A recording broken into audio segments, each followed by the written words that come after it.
Okay? Hello! Karon kaning nga video is tudluan ta mo kung paunsa ni siya i-convert decimal to fraction. So naa kay 0.63. 0.63 ato ni siyang himuon og fraction, i-convert na to siya. So ato ang himuon kay wala sila ha.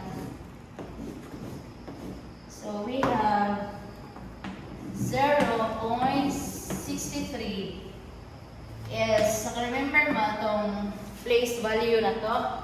So we have ones, tens, hundreds, thousand, 10,000. Kung whole number, yung place value niya.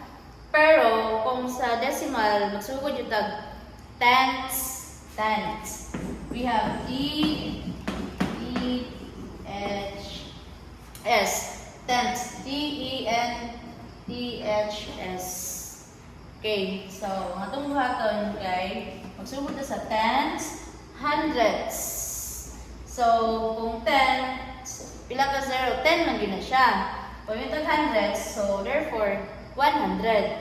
So 63 man ang ato ang number nga after sa decimal. So ito na nagpiyahon. 63, dayon, may convert na siya into fraction. Pila ito? Tens, hundreds. So na, tayo 100. Okay, so 100 yung ato ang fraction.